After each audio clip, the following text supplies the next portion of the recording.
Hai, selamat datang di channel Anita Rahmanchan. Dukung channelku ya, dengan cara subscribe, like, comment, and share sebanyak-banyaknya ya. Satu lagi, bunyikan loncengnya agar kalian dapat update terbaru dari novelku. Terima kasih. Episode 40. Seseorang berteriak dan keluar dari dalam kerumunan. Betapa kagetnya Abian ketika melihat sosok itu. "Halo adik ipar," Farid tertawa mengejek. Dia menepuk pipi Abian dengan tangannya. "Siapa yang jadi mangsamu?" tanya Farid sembari menatap tajam ke Abian. Farid berpikir jika Abian masuk penjara karena telah melakukan kejahatan. "Ternyata kamu sama busuknya denganku," berujar dengan tertawa. Farid memerintahkan gerombolan pria itu untuk menghajar Abian. Abian dikeroyok dan mendapatkan pukulan di badan dan di wajahnya. Polisi datang dan melerai perkelahian itu. "Siapa yang memulai semua ini?" tanya kepala polisi. Gerombolan pria bersama-sama menunjuk ke arah Abian. Kepala polisi langsung menarik tangan Abian. "Anak baru sudah berani buat rusuh," berujar dengan sangat marah. Abian tidak ingin menjelaskan yang sebenarnya. Dia dibawa ke dalam sel yang sangat gelap. "Anak baru, malam ini kamu tidur di sini." Pintu ditutup. Abian meraba ruangan itu. Ruangan yang sangat lembab dan tidak ada penerangan sama sekali. Bahkan tempat tidur tidak ada. Abian berusaha sabar atas semuanya. Kesendirian itu membuat Abian teringat sosok istrinya yang pingsan tadi siang. "Aneska sayang, aku merindukanmu." Abian memeluk udara yang ada di sekitarnya, membayangkan istrinya ada di sana. Aneska terbangun dari mimpinya. "Kenapa, Nes?" tanya ibunya memperhatikan anaknya yang tidur tidak tenang. Mengelap keringat yang ada di dahi anaknya. "Anes mimpi jelek, Bu," ujarnya takut. "Mimpi apa?" tanya ibunya sembari menyerahkan gelas yang berisi air putih. "Anes mimpi kalau Abian sedang sakit di sana," ujarnya sedih. "Mimpi itu hanya bunga tidur dan belum tentu nyata. Doakan saja kalau Abian sehat dan upaya hukumnya berhasil." "Iya, Bu." Aneska menegakkan air putih itu, menghilangkan dahaga yang dirasakannya. "Oh iya, Nes, tadi Bu dengar ponsel kamu berdering beberapa kali." Aneska mencari ponselnya. "Itu, Nes." Ibu Desi menunjuk ponsel anaknya yang ada di atas nakas. Aneska melihat siapa yang menghubunginya. "Pak Dudu," gumamnya dan menghubungi pria parubaya itu. "Maaf Pak, saya tadi ketiduran." "Tidak apa-apa. Bagaimana keadaan kamu?" tanya Pak Dudu.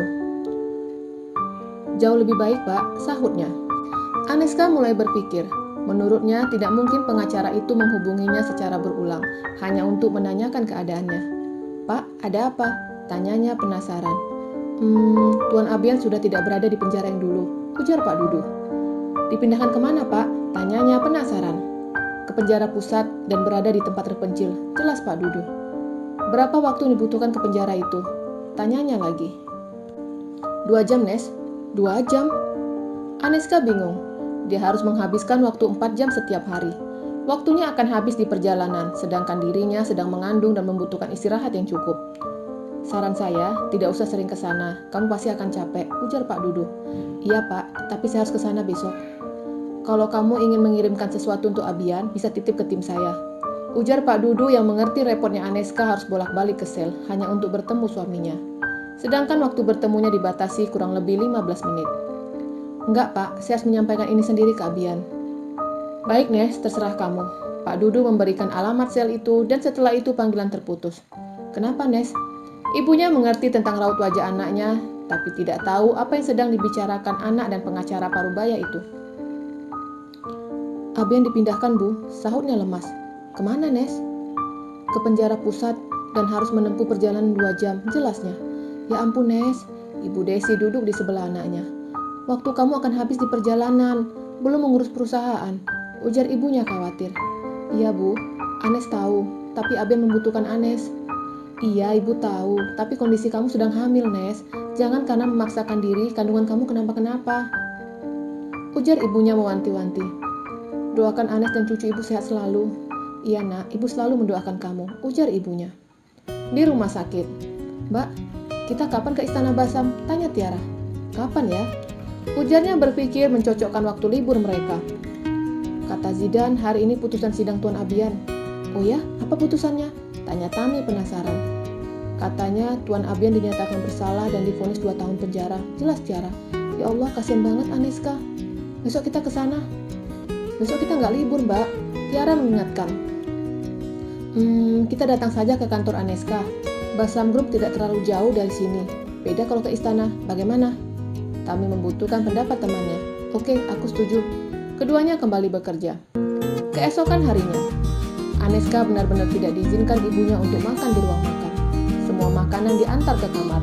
Ibu Desi benar-benar overprotective untuk kehamilan anaknya. Bu, Anes bisa jalan. Biarkan Anes makan di ruang makan. Aneska tidak ingin ibunya terlalu memanjakannya.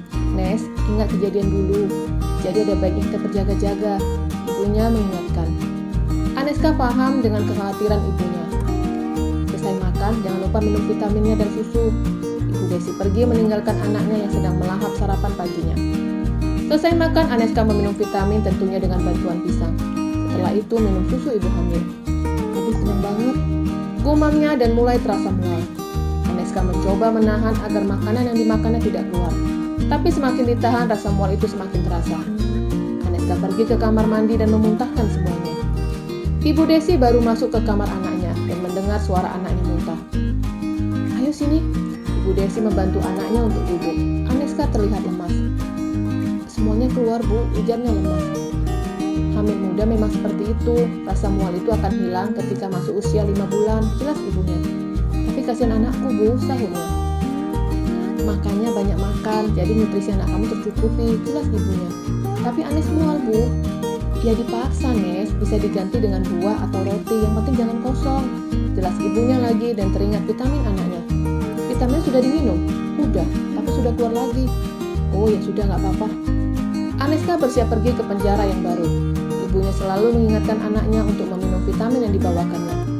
Setelah Aneska pergi dan Ibu Desi terlihat di taman, Nyonya Rona langsung masuk ke kamar anaknya. Di mana dia meletakkan obatnya? Gumamnya sembari memperhatikan setiap sudut ruangan. Sepertinya di situ. Nyonya Rona melihat ada gelas yang berisi air putih dan sebuah nampan kecil ada di dekat situ. Dia meletakkan obat pemberian Vania di situ. Tapi terdengar suara seseorang menggerakkan handle pintu kamar. Nyonya Rona bergegas sembunyi di bawah tempat tidur. Di mana tadi aku letak ponselku?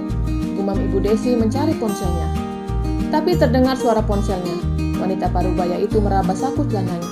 Ya ampun, kenapa aku jadi pikun begini? Gerutunya sembari membaca pesan yang masuk di ponselnya. Ibu Desi ingin pergi meninggalkan kamar anaknya. Tapi dia melihat ada obat yang tersusun rapi di nampan. Vitamin tadi sudah kuletakkan di tas Aneska, gumamnya. Tapi kenapa ada obat lagi di sini? Apa Aneska meletakkan lagi di sini? Gumamnya sembari menghubungi anaknya. Ibu Desi tidak membaca merek obat yang diberikan dokter kandungan. Dan sekarang yang terletak di nampan merek yang berbeda dan kandungan yang tentunya tidak sama. Nes, coba lihat di dalam tas kamu, ujar ibunya. Kenapa dengan tas Anes? Tanyanya bingung. Coba kamu cek, vitamin kamu ada di dalam tas gak? Tanya ibunya lagi. Aneska melihat isi tasnya. Ada, Bu, sahutnya. Oh ya sudah, nanti diminum ya, ujar ibunya dan segera memutuskan panggilan. Apa ini obat lama? Gumamnya sembari memegang semua obat. Daripada tertukar, lebih baik aku buang, ujar Ibu Desi dan terdengar oleh besannya. Ibu Desi keluar dari kamar dengan membawa obat. Duh, malah dibuangnya, ujar Nyonya Rona dan segera mengikuti besannya dari belakang. Ibu Desi mau melemparkan obat itu ke tong sampah, tapi dia membuka tutup obat dan mengeluarkan isinya. Daripada keminum orang lain, mending dikeluarkan isinya. Gumamnya sembari mengeluarkan dan menghancurkan obat yang berbentuk tablet. Sialan, dia selalu menggagalkan rencanaku, gerutu Nyonya Rona. Beres, gumam Ibu Desi dan kembali ke taman untuk membantu Oma. Nyonya Rona keluar dari tempat persembunyiannya. Dia terus mengumpat besannya. Dengan tergesa-gesa, Nyonya Rona pergi menggunakan mobilnya. Kenapa sih Rona? Gumam Oma memperhatikan anaknya. Ibu Desi menghampiri Oma. Sudah ketemu ponsel kamu? Tanya Oma.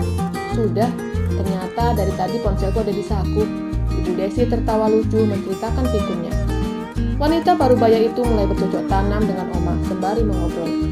Ibu Desi menceritakan tentang penjara Abian yang telah dipindah. Kasihan Abian dan Aneska, ujar Oma. Iya Oma, aku tidak tega melihat anakku harus bekerja ketika dirinya hamil seperti sekarang ini, ujarnya sedih. Abian telah memilih Aneska. Pilihan itu dilakukan Abian untuk keluarganya juga, karena hanya Aneska yang dipercayanya di sini, jelas Oma. Oh, seperti itu. Aku bingung, Oma. Tadi aku sudah membawakan vitamin untuk Aneska. Aku juga yang meletakkan di tasnya. Tadi aku ke kamar Aneska mau mencari ponselku. Aku menemukan obat lagi di nampan. Ujarnya sembari sibuk memindahkan bibit bunga ke dalam polybag. Mendengar hal itu membuat Oma mengerutkan dahinya. Apa kamu yakin? Tanya Oma lagi. Yakin, Oma. Aku sempat ragu itu obat Abian atau tidak. Tapi daripada obat itu tertukar dengan vitamin Aneska, maka aku buang obat itu semua, jelasnya. Oma memikirkan ucapan Ibu Desi dan sikap anaknya yang buru-buru pergi. Tapi wanita sepuh itu tidak mau bertingkah gegabah. Bagus, Desi. Buang saja jika itu bukan vitamin Aneska, ujar Oma. Oma segera berlalu meninggalkan taman dan masuk ke ruang kamera. Ada apa, Oma? Tanya pria yang bekerja di ruang monitor. Saya mau masuk, cerita Oma. Tapi Oma, hanya Tuan Abian yang boleh masuk ke ruangan ini, jelas pria itu. Sekarang Abian tidak ada di sini, jadi siapa akan memeriksa semua rekaman? Ujar Oma dan menyerobot masuk ke dalam ruangan itu. Di dalam ruangan itu, Oma meminta pria tersebut memutar rekaman beberapa menit yang lalu. Terlihat anaknya masuk ke dalam kamar Abian dan tidak lama Ibu Desi masuk ke dalam kamar itu. Dan keluar beberapa saat sembari membawa sesuatu di tangannya. Dan Oma yakin jika itu obat yang dikatakan ibunya Aneska.